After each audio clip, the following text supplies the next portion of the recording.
Okay, good morning, everyone. Welcome to our Nourish Community Time. My name is Rachel Richards. I am not your host today. I am just your MC. Our host today is Jodi Bunn. She is a client. She is a guide, a coach. We refer to ourselves as guides, coach, connectors. What does that even mean? It means we're on program and we're helping other people to connect to the hope that we're finding, period. So she's doing that and it's been amazing. She's been a client since November of last year. So this November was a year. She's lost 25 pounds, but we were talking this morning and I said, but what have you gained? And she said, I've gained a healthy marriage. And I thought that was so awesome because that's really, really, really the promise of our program. Yes, we can take care of your body. Yes, we can lose weight, but it's more about what are you going to gain in this program that every other diet just left you hanging on.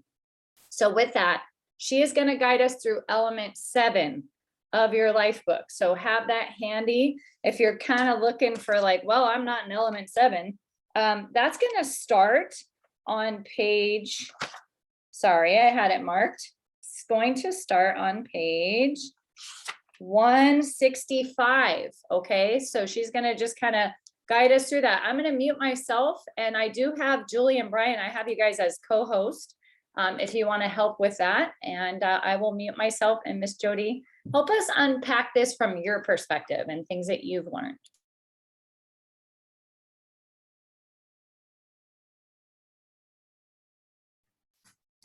Good morning, everybody. I'm so excited to be here. I have missed all your faces. Seriously, 2 weeks was too long. I don't ever want to go 2 weeks again. As I said in live on Nourish, this is definitely a rock in my schedule and I missed it a lot. So happy New Year to all of you. And I hope you all had great time with family and friends, but I'm really happy to be back with our community and spending time with you today. As Rachel mentioned, we are going to unpack element 7 today. And I think this is such a great time for this element. I know I was blessed with having a house full of people, but that also meant I had a house full of people that weren't on program and they were bringing in crap, to be honest, the crappy food that I don't want in my pantry, the crappy food I don't want in my refrigerator. So I think this is an excellent time to unpack this element. And even though I have been on program for, going on 14 months, I overindulged some over the holidays, I'll admit, and there are things that I need to get back on track. And this is a great time to clean out that pantry, clean out that refrigerator, and re-examine this element. And so here we go. Before I get started, I do want to let you know, yes, I am a client first. Julie and Brian are my coaches and Rachel and Tim are my mentors, and I'm grateful to them.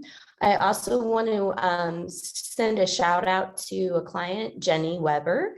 Today is her birthday, so happy birthday, Jenny. And I know she's on here. So I like to think of element 7 as an action element. We spent a lot of time leading up to this element in doing some really heavy mind works, establishing our whys. Why are we doing this? But element 7 is where Dr. H says, okay, guys, it's time to get into action. And in order to do that, we have to create better surroundings for ourselves. We're making decisions based on our surroundings with this element. And people like to say, well, I have the willpower. If it's in my pantry, my kids have it, I have the willpower not to eat it. Well, sorry, guys, let's be real. I don't have the willpower. I've had all that crap in my pantry and all I want to do is eat the Doritos and eat the bread and eat the crap. So let's be real with each other. Don't have it in your pantry. Dr. A talks about creating a leptogenic world, and I had no idea what that term meant before starting program.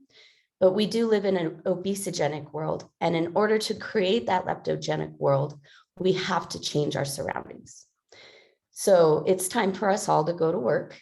If you haven't already, this is a great time to take that trash bag out and go into your kitchen. This all starts in our kitchens. So first, he starts with, let's clean out those pantries. I'll be honest, right now, my pantry, besides all of my fuelings, which, are the great things, my pantry is full of bread, English muffins, tortillas, chocolate. Like, come on, guys, quit putting this stuff in my pantry. Some of you are on here that put it in my pantry. You know who you are. So it's time to clean that crap out, right? He talks about, let's replace this with the plant-friendly things. So for me, for example, I like to always have on hand some plant-friendly things. If you're curious and you want to know some of these things, go to Nourish, guys. Use it. That's a great place for you to figure out what we need to have in our pantry. What is plant-friendly? For me, for example, I always have Rouse spaghetti sauce on hand. I have dried spaghetti squash, palmini alternatives. There's so many great alternatives, and we as a community have put so many great things in Nourished. So go Google search in Nourished, go to that little search button and say, okay, we want tacos tonight. What are some taco alternatives to have in our pantry? What are some spaghetti alternatives? So that's a great place to start. He also talks about putting stuff either out of sight or lower that aren't there for you. I have a problem with that. And my problem is why are you feeding that crap to your kids? Why is it even in your pantry? Now, I'm going to use an example, and I'm looking at their faces right now, is the Russells.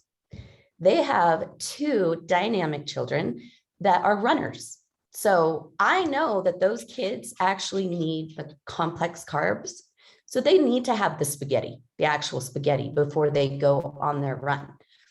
That's fine. That's great, but why are we still feeding our kids crap? Why do you still have the Twinkies? Why do you still have the Doritos? Our kids shouldn't be eating this stuff, guys. So don't have it in there. I'd like to invite any of you right now to come on and give me some examples of some great alternatives that you have in your pantry right now. Please feel free to take yourself off mute and give us some examples of your pantry and what's a go-to. Hey, Jodi. Hey, Jodi. Oh, who is it? Jamie? Go Jamie. ahead. I hear her voice. Sorry.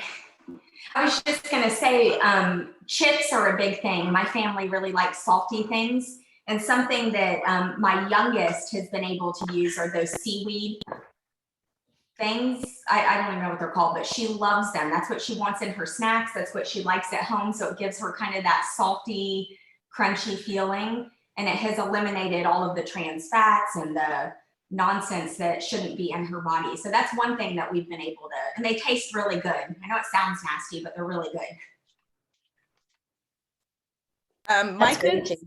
My kids have their favorite bars from Optavia, actually. So we have those, but that's not all they eat for sure. One of our biggest things that we had to revamp when we started getting healthy was the sauces and syrups, ketchup. Like we don't buy regular ketchup anymore. Just things like that where there's lots of hidden sugars and chemicals. So, and we're not perfect either. I mean, we still buy the fruit bars from Trader Joe's. But yeah, we don't normally have big bags of really unhealthy chips and sodas and different things like that. The bubbly waters, those are really great to sub for a Sprite. My kids love those. But yeah, just having the things on hand that don't contain the extra sugar. Like there's no need for, 18, 20 grams of sugar in ketchup when you can buy no sugar added ketchup. They're just a simple example. We're trying to raise 2 future coaches, not 2 clients. Yeah. And it's not easy. It isn't easy. And there are times when they have the Oreos or the whatevers, but Caleb actually asked during cross country season to not have Oreos in the house because he would eat 6 or 7 a night. and he was seeing how that was affecting his training and his racing. And so we just quit buying them for like 6 months. So now we're back to sugar detox after Christmas at grandma's.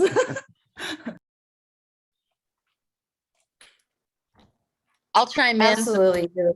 Oh, okay. Oh, go ahead, Ellie. Sorry. Okay. No, just because we got, 2 little boys, they're going to be 7 here in a couple months. So it is tough, for the snacks. But what I started doing was I just started sort of slowly implementing a couple of different things. And I was really happy that they didn't notice. So just like, they like peanut butter and jelly. So I got a peanut butter that was lower sugar and then sugar-free jelly. And I was kind of like, making their sandwich, and they didn't skip a beat. So I was like, all right, sweet. And they love pancakes on the weekends. And so I got sugar-free syrup, thinking for sure they would notice. Didn't notice. I'm like, all right, there's a couple things. And I really started paying attention. They've never eaten like sugar cereal, but every now and again they want, whatever. So I really started paying attention. There are not a lot of cereals that have low sugar. And so Kix, parent approved or kid approved, that's low. And so just a couple changes like that. And they also have a couple of their favorite Optavia bars, which they eat, which we will gladly share. And so, yeah, I think it's just honestly being more mindful, like apple juice. Can someone please make an apple juice that does not have, 28 grams of sugar in an 8-ounce cup? Like, it's crazy. So, we water it down and do different things, but I think overall it's just being way more mindful. It's like, well, I'm doing it for myself. I should be making some decisions for my kids to make it a little better. So, it's a journey with them, just like with our own journey. Here they are right here bugging me. But yeah, so just little steps and changing the mindset. I think just being more aware. So let me mute myself.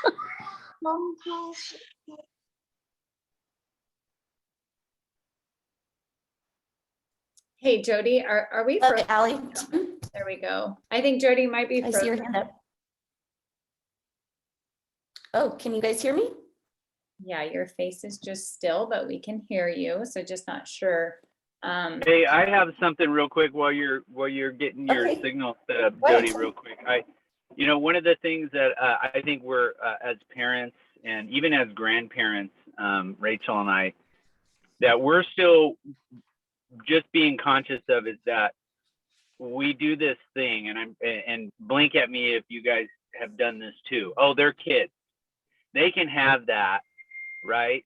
And really it's not about, I think one of the responsibilities I feel as a parent and as a grandparent is it's not about that they're at a healthy weight and so they can have whatever they want. It's about leaving a legacy for them that they are empowered and equipped to make decisions for their health. And it starts with us helping them to do that by replacing things like everyone's talking about with healthy things, but also having a discussion about how much is enough, like, and what's, and how, and even how we eat it. Like, I heard Julie talk about Caleb having 6 or 7. He is aware that 6 or 7 is more than what's good for him, right? Not that Oreos are terrible, but too many of them is just not very good, right? And so even for an athlete like himself, right, there's other things that have calories and those kind of things.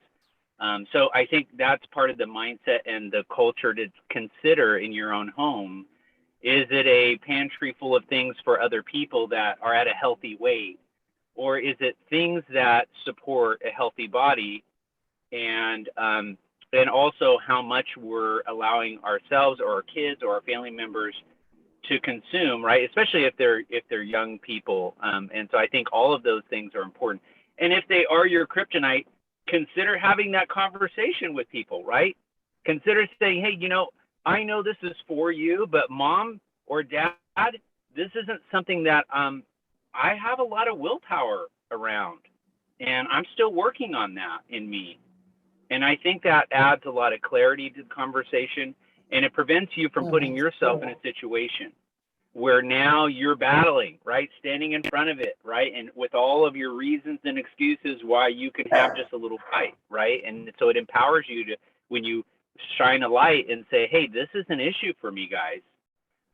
And so I'm not going to buy this, right? And without that conversation that we do is like, well, I can't not buy it for them because I can't handle it. Well, let's be real. Like, that's just an excuse that we're using so that we can get at it, right? And so I think that's what's helped me with it. I've communicated to Rachel, like, hey, these are things that I just don't want in the house. And she's done the same with me. And so that we help each other and support each other to have healthy lives. Thank you. Great, thanks, Tim. I see Patrick and Sherry's hand up. Go ahead, guys. Good morning, everybody. Happy New Year to those of us who we haven't seen in a minute. We're just getting back home from our grandbabies in Tennessee. And one of the things that we try to demonstrate was it wasn't so much, Dr. A says, not what you eat, but why you're eating it. And so we didn't try to disrupt our family's home, but what we did was demonstrated that there are healthy alternatives to some of the things that we're eating. And as we try to do some of our traditional dishes to put some healthy twists to it, and the kids enjoyed it. So, I mean, at the end of the day, I love what my son says. My son said, our children are children. They don't make those decisions. And so if you give them a choice, they're going to have the unhealthy stuff. But if you teach them that healthy is normal, then you're not losing anything. And that's what we need to begin to bring a mindset into our families, is that, you know, healthy is normal. Unhealthy is destroying our lives. And so it was pretty fun and we enjoyed ourselves. And again, we brought healthy things into the home and the kids never even twist. They're like, wow, that's good, Grammy. We enjoy this. So again, it's the message that we are sending. So thank you so much for allowing us to share. Thank you. And I also wanted to say that, and just so everyone know, we are not perfect. We're optimized. So we made choices that we knew how to get right back. So just wanted to put that out there. God bless. Hey, Jodi, can I offer just a moment here? I think when it comes to this, with kids, it's called the add-in method. So try, some of you may be feeling super overwhelmed at this moment to go, oh my God, do I just run out there with the trash bag, throw all my kids' snacks away and lay down the law today?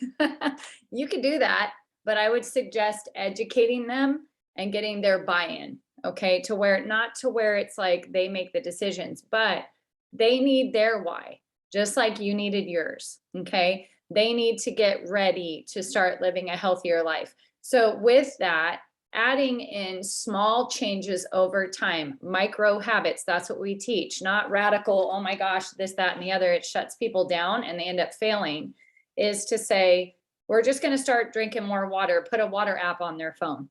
Let them have the ability to see the confetti and drink water and start adding in things, because the add-in method allows them to win and to start having less and less of a desire to want those other things. Small substitutions, like Julie said, no more high fructose corn syrup in their food. It's highly addictive and it causes behavioral disruptions.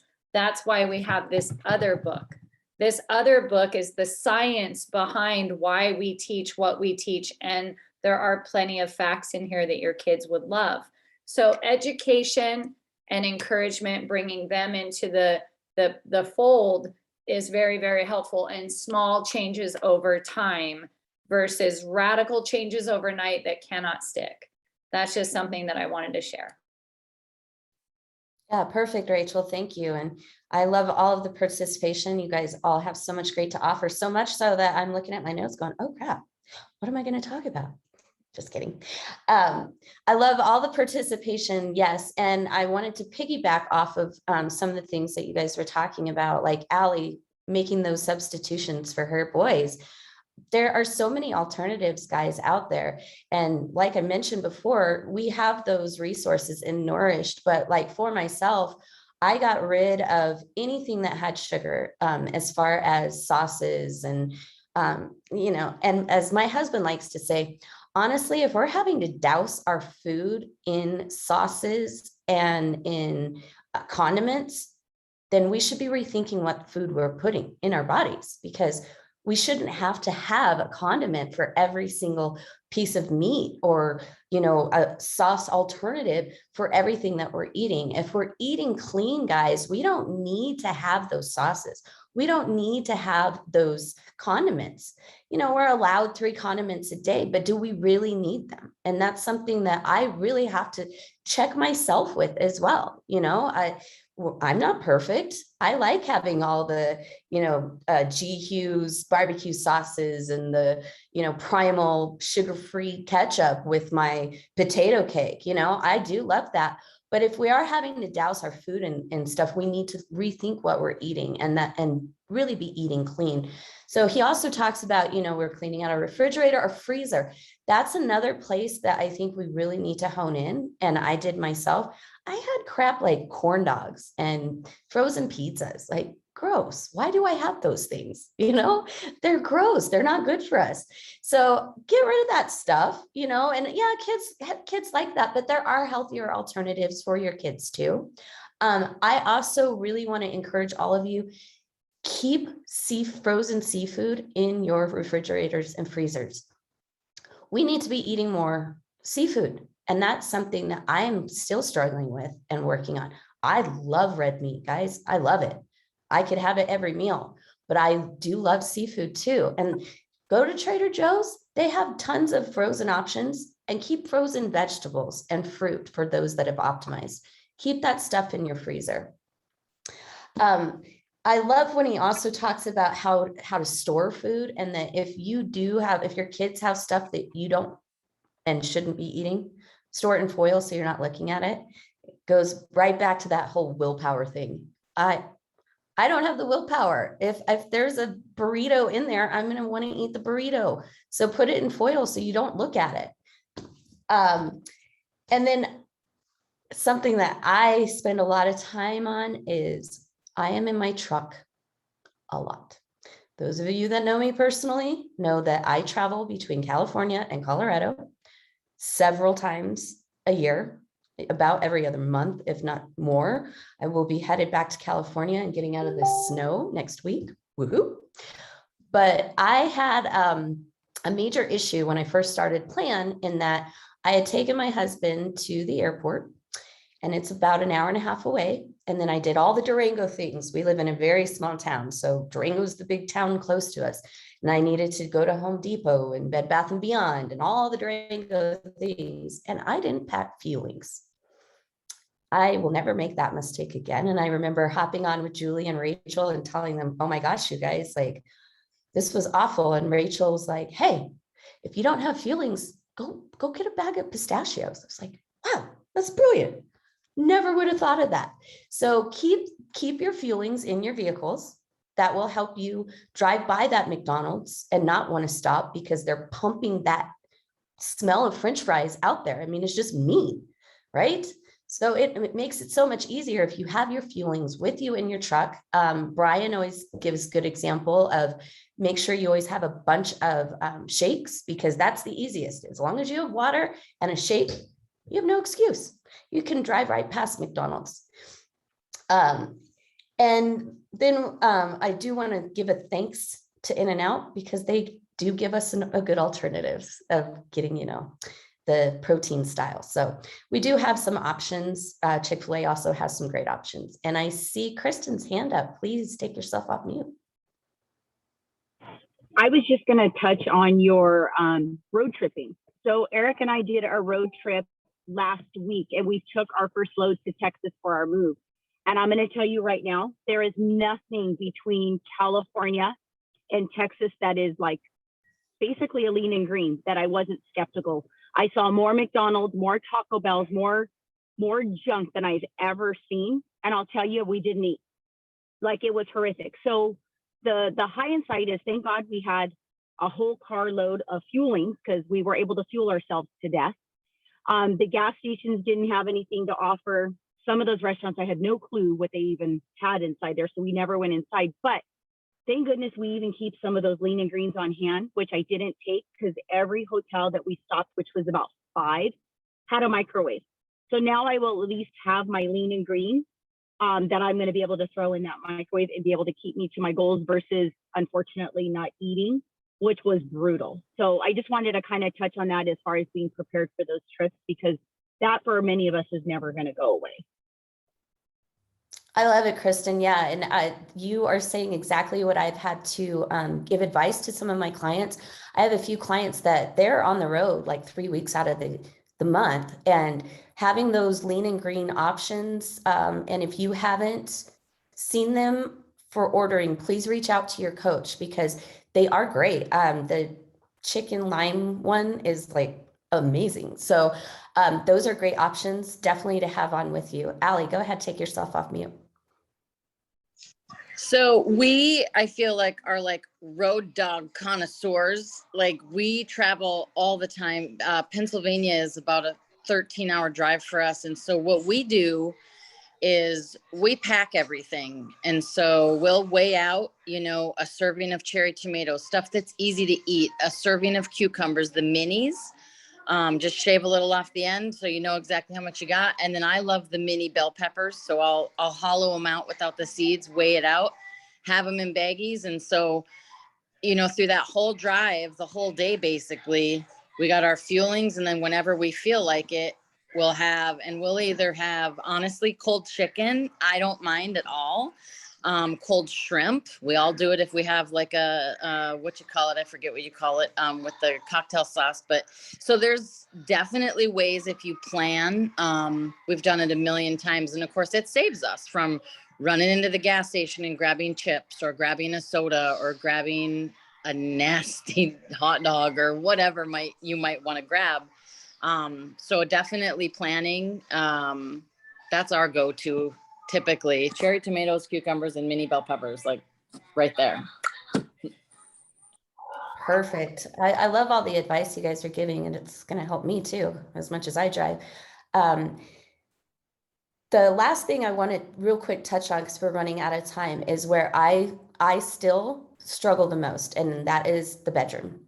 Nightly planning, and I've never been a good sleeper. I can say that I have slept better in the past 14 months than I have in the last 14 years.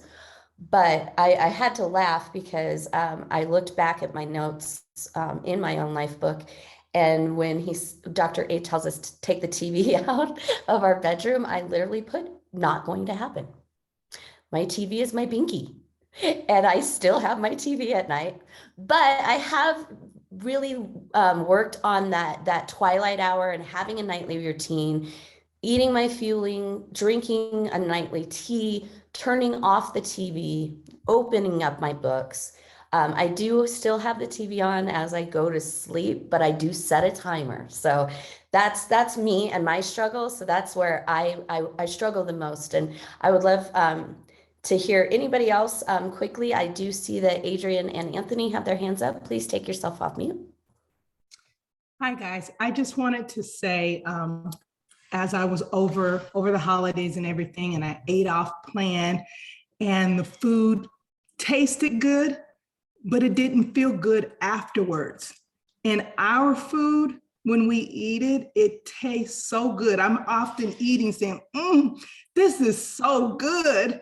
And then it feels good afterwards. So that's my contribution. At home, we don't have any problem. We took everything out when we started. I have a friend that I'm like, she doesn't want to do it. So and I hate throwing things away. So I just passed it on to her. But yeah, having that time of eating off plan, it just didn't feel good afterwards. And our food tastes good and it feels good afterwards. That's all I have to say. Absolutely. I love it. I feel the same way. I overindulged and I felt like crap and I didn't sleep and it affects everything. So, drinking, having alcohol, all of that, it just makes you feel like crap. So I'm glad that everybody's back on here. We're all getting back into our routine. I know everybody's going to have a great 2020. Thank you so much for letting me host today. And I'm going to turn it back over to Rachel. do not take us back to 2020, girlfriend. Do not. We're going to. Oh my gosh, 2022, my bad. I refuse to go back. No, I'm kidding. 2020 was a great year to learn, right? That's how I'm going to see that. Wow, you guys put a bunch of sevens in the chat. This was such an amazing discussion that Jodi led experientially, right? That's all this is. Nobody's the expert in the squares. We're just experts on what we're feeling, what we're seeing, how we're shifting. And I love that you led the discussion that way this morning. And there was so much safety in that because everybody was pulling themselves off mute and it was amazing. So I just want to really honor you and say thank you for doing this morning. One quick thing. One thing that the Williams sparked in me is eating off plan. Okay. So there's two things. There's the D word, diet, and then there's off plan, which is another one. I just want to coach that real quick before we part. Who are you trying to become? That's the question. Who are you trying to become? Eat like that. If that means it's plan, okay? Because plan is the plan to get you to where you're trying to go. Do not give the plan too much credit. Dr. A just programmatized health. He made it in a program so that you could grab it and be supported. But when you say off plan, what that really means is we're eating like old self. We're going back to the current reality and not the desired outcome.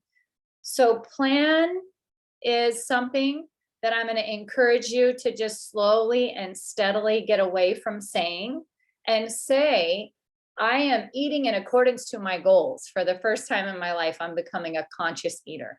That's the goal of our program, okay? So I just want to give you guys that.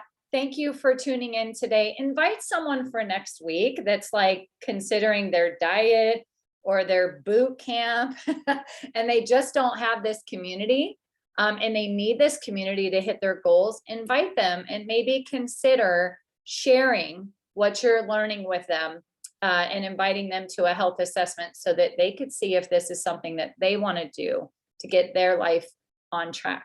Okay, thank you so much, Jodi. Thank you all for your participation. We will record this and we will drop it in Nourished so that you guys can watch it again on a tough day and go, that's right, I got to go clean out my fridge. Have a blessed day, everyone. We'll see you next week.